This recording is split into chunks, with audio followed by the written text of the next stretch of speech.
Imaginez-vous allongé dans votre lit par une nuit d'orage, murmurant un nom auquel vous ne devriez même pas penser, pour ensuite ouvrir les yeux et le trouver debout sur le seuil de votre porte, vous observant. Ce qui s'est passé ensuite a anéanti tout ce que je croyais savoir sur le bien et le mal. Si vous êtes prêts et non, mais à entendre la vérité sur la tentation, le regret et le prix du désir interdit, n'oubliez pas de vous abonner et de rester avec moi, car ceci est une histoire que vous n'oublierez pas. La pluie, cette nuit-là, avait le don de vous transpercer jusqu'aux os. Froide, implacable, impitoyable.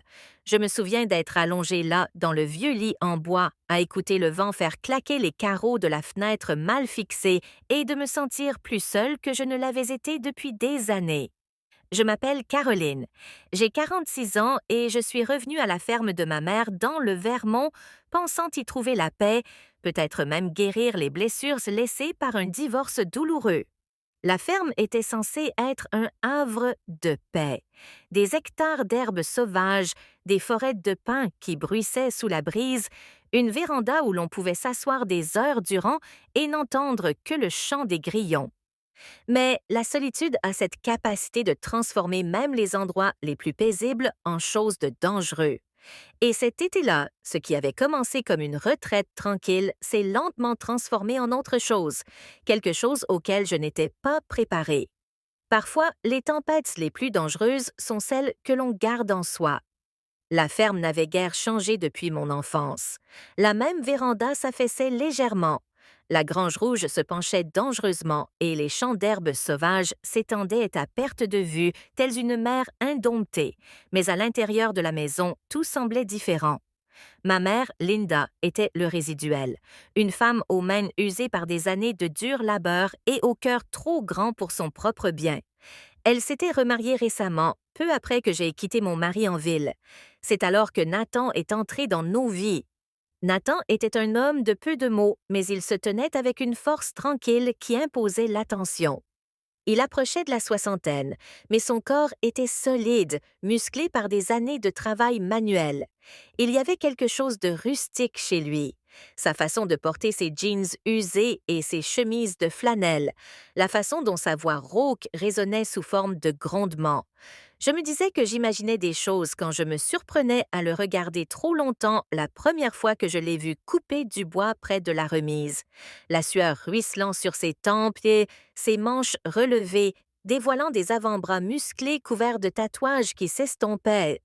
Quelque chose en moi a bougé, un avertissement, un murmure dangereux. Je l'ai refoulé, enfoui sous une montagne de culpabilité. Après tout, Nathan était le mari de ma mère. Il n'avait aucune raison de me remarquer.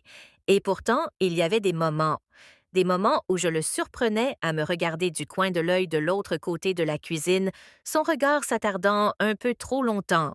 Des moments où ses doigts effleuraient les miens alors qu'il me tendait une tasse de café, et je sentais l'électricité jaillir entre nous. Des petites choses, des choses inoffensives, du moins c'est ce que je me disais ici, dans ce vide immense. Il n'y avait pas de lumières de la ville, pas de rues animées, pas de foule où se perdre, juste nous trois et tout ce que nous ne disions pas à voix haute. Parfois, l'isolement ne fait pas que révéler les failles de votre âme, il les met en évidence. Tout a commencé par des regards, des petits gestes fugaces, faciles à ignorer si je m'y efforçais. Je surprenais Nathan à me regarder parfois, quand il pensait que je ne faisais pas attention. Au début, je me suis persuadée que ce n'était rien. Peut-être était-il simplement poli. Peut-être que tout cela était dans ma tête. Mais ensuite, il y a eu les accidentels. Une main qui a effleuré le bas du dos alors que nous nous croisions dans l'étroit couloir. Ses doigts qui s'attardaient un instant de trop longtemps en me tendant un bocal sur l'étagère du haut. La façon dont sa voix baissait juste un peu quand il me parlait, basse, presque intime, comme si nous partagions un secret que personne d'autre ne pouvait entendre. Ici, au milieu de nulle part, tout semblait amplifié. Les silences étaient plus assourdissants. Les espaces entre les mots s'étiraient comme un élastique, se tendant de plus en plus jusqu'à ce que j'aie l'impression que quelque chose allait se rompre. J'ai commencé à remarquer sa façon de bouger, la façon dont ses larges épaules se tendaient sous ses chemises lorsqu'il travaillait dehors, la façon dont les veines de ses mains ressortaient lorsqu'il serrait un marteau ou portait du bois de chauffage. Les nuits étaient les pires. La vieille maison craquait et gémissait sous le poids du vent, et je restais éveillée à fixer le plafond, à penser à des choses auxquelles je ne devrais pas penser, à lui. Je me détestais pour ça. Nathan était le mari de ma mère. Peu importe ma solitude, peu importe le temps écoulé depuis ma dernière rencontre, il y avait des limites à ne jamais franchir. Mais le désir a cette capacité à se faufiler entre les mailles du filet, de votre bon sens, s'insinuant lentement jusqu'à vous noyer dedans sans même vous en rendre compte. Un soir, alors que le soleil déclinait et baignait la ferme d'or, je me tenais sur le porche sirotant un thé sucré, faisant semblant de lire un livre. Nathan travaillait près de la clôture torse nu, maniant une hache avec des mouvements lents et délibérés. Sa peau brillait sous la lumière déclinante, ses muscles ondulaient à chaque coup. J'ai essayé de ne pas regarder, mon Dieu, j'ai essayé, mais quand il s'est arrêté pour essuyer la sueur de son front et que nos regards se sont croisés à travers le champ, quelque chose en moi s'est libéré, quelque chose de dangereux et désespéré. Et quand il a esquissé un sourire, juste le léger esquisse de ses lèvres, j'ai su qu'il le ressentait aussi. Une étincelle a jailli dans l'air lourd de l'été entre nous, invisible, tangible. Je pouvais presque le goûter, et au fond de moi je savais que ce n'était plus un simple coup de foudre sans conséquence. C'était une mèche, et elle était déjà allumée. L'orage a éclaté rapidement cette nuit-là, violent et furieux, battant la vieille ferme de trombes d'eau et d'éclats de tonnerre qui faisaient trembler les fenêtres. Nous avons été privés d'électricité peu après le dîner, et la maison a été plongée dans l'obscurité, à l'exception de la lueur vacillante de quelques bougies. Impossible de dormir. L'air à l'intérieur était lourd, saturé de humidité et d'autres choses, quelque chose d'inquiétant. Je me suis retournée dans tous les sens pendant ce qui m'a semblé des heures. Mon corps était animé d'un besoin que je ne voulais pas nommer. Le bruit de la pluie martelant le toit était incessant, étouffant ma raison.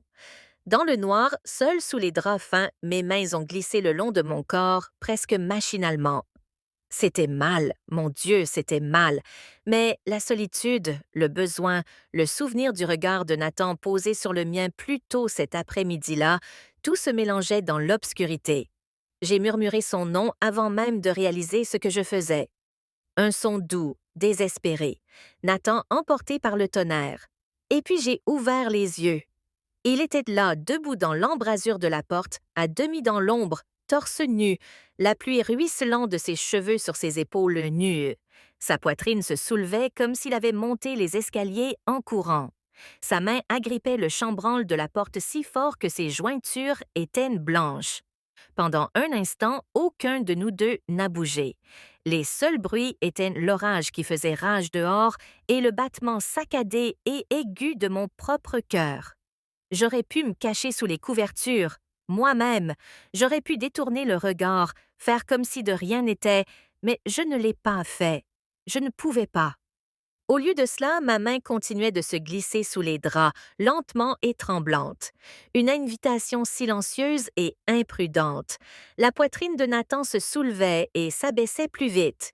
Il fit un pas dans la chambre, puis un autre, ses pieds nus silencieux sur le parquet. Son regard n'était pas de la confusion. Ce n'était même pas de l'hésitation, c'était de la faim. J'aurais dû avoir honte. J'aurais dû être terrifiée. Mais ce que je ressentais, c'était de la chaleur, une chaleur brûlante et indéniable qui me parcourait chaque nerf de mon corps.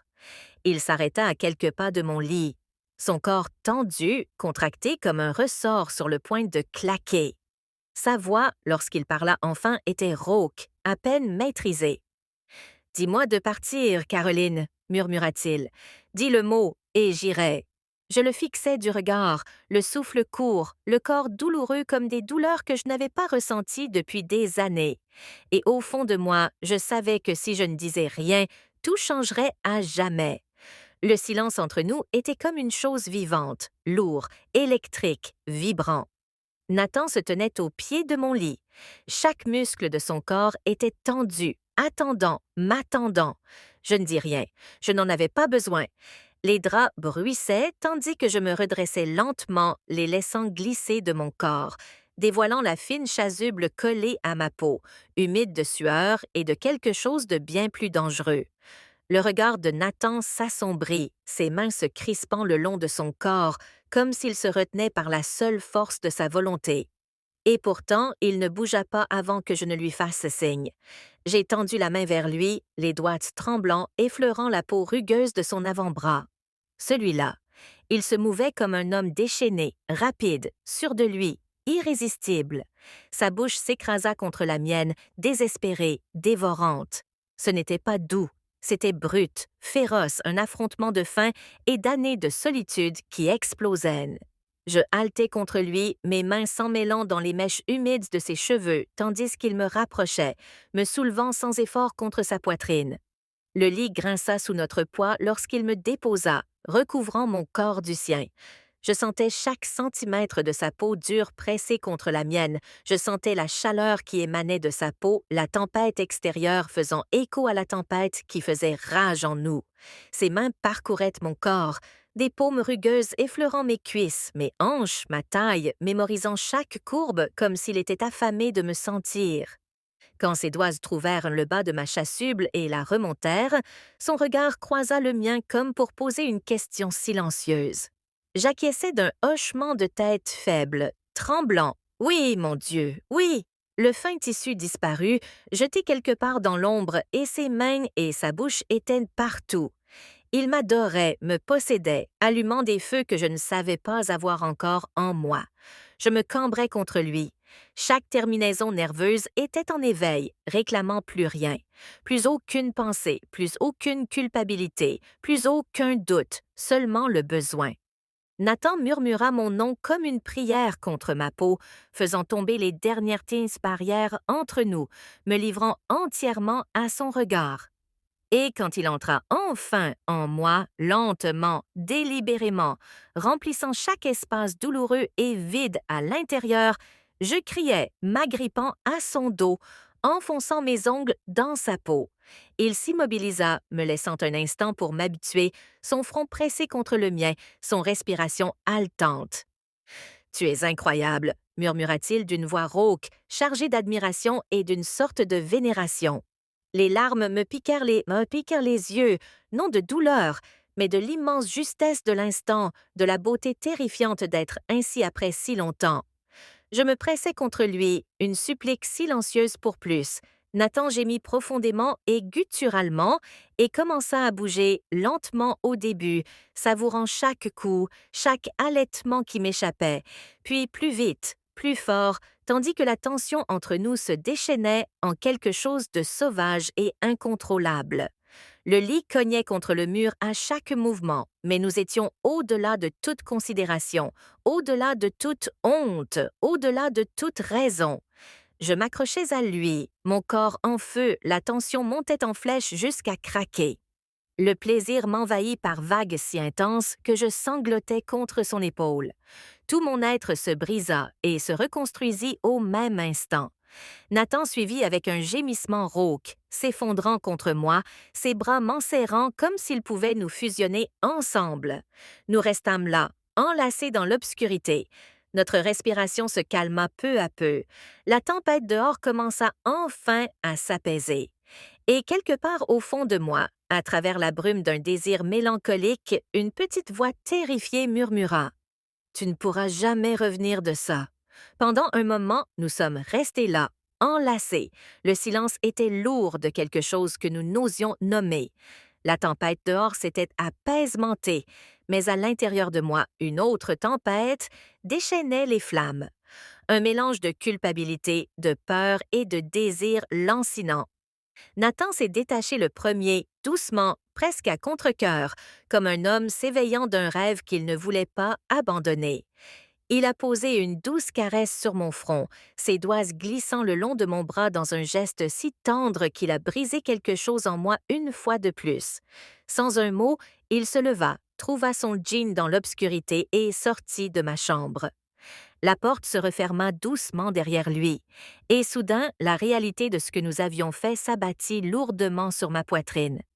Je restais allongé là, dans le noir, fixant le plafond, sentant son écho partout. La chaleur de sa peau contre la mienne, la façon dont son souffle avait effleuré ma gorge, la façon dont ses mains m'avaient tenu comme si j'étais un trésor, et sous tout cela, une certitude lancinante et nauséabonde. Il n'y avait pas de retour en arrière. Dans la lumière crue et impitoyable du deuil, tout serait différent. Peu importe nos précautions, toujours nos efforts pour faire comme si de rien n'était, nous ne pourrions jamais effacer la vérité. Nous avions franchi une limite à ne pas franchir. Je me suis blottie sous les couvertures, comme si elles pouvaient me protéger de ce que j'étais devenue. Les larmes me montèrent aux yeux, brûlantes et lourdes, mais je ne les laissais pas couler. Pas encore, car une partie de moi, une partie sombre et égoïste, souffrait encore de lui, désirait encore l'interdit qui m'avait détruite. Et au fond de moi, je savais que ce n'était pas la fin. Ce n'était que le début d'un mensonge bien plus grand. Avec le recul maintenant, avec des années séparées de cet été-là et de la femme que je suis devenue, je vois tout plus clairement. Le désir est une force puissante, beau, sauvage, enivrant, mais aussi aveuglant. Il peut vous faire oublier qui vous êtes, ce en quoi vous croyez, ce que vous êtes prêté à perdre pour un instant d'évasion. Cette nuit avec Nathan n'était pas qu'une erreur, c'était un choix. Un choix. Faire taire chaque signal d'alarme, chaque parcelle de conscience. Chacun est un, chaque appel de la part la plus noble de moi-même. Et les conséquences de ce choix se sont répercutées sur tous les aspects de ma vie. Ma relation avec ma mère n'a plus jamais été la même. Même bien qu'elle ne l'ait jamais su, même si nous l'avons enfouie sous des couches de politesse et de dîner du dimanche, quelque chose en moi avait changé, quelque chose que je ne pourrais jamais retrouver. La confiance, l'innocence, le fragile fil de ce que je croyais être. Certaines erreurs laissent des cicatrices visibles. D'autres s'inscrivent dans les recoins les plus tendres cachés en nous, là où personne d'autre ne le peut, là où nous les ressentons chaque jour. Je ne raconte pas cette histoire pour m'excuser ou pour idéaliser ce qui s'est passé. Je la raconte parce qu'elle m'a appris quelque chose qu'aucune leçon, même douce, n'aurait pu m'apprendre. Franchir certaines limites ne vous coûte pas seulement de la culpabilité sur le moment, mais aussi des morceaux de vous-même que vous ne récupérerez peut-être jamais. Si je pouvais revenir en arrière, ferais-je un choix différent? J'aimerais le croire. Mais le désir est un menteur. Il murmure que ce que vous voulez maintenant vaut tout ce que vous pourriez perdre demain. Parfois, on ne réalise pas le prix à payer avant qu'il ne soit bien trop tard. Et alors, tout ce que vous pouvez faire, c'est en porter le poids. Dites-moi, avez-vous déjà été confronté à un choix si dangereux, si tentant, que vous saviez que quoi qu'il arrive, vous ne seriez plus jamais le même après? Si oui, j'aimerais beaucoup entendre votre histoire. Laissez un commentaire ci-dessous. Et si vous vous êtes retrouvé dans mon histoire, n'oubliez pas d'aimer, de vous abonner et de rester en contact, car les histoires les plus difficiles à raconter sont souvent celles dont nous avons besoin d'entendre.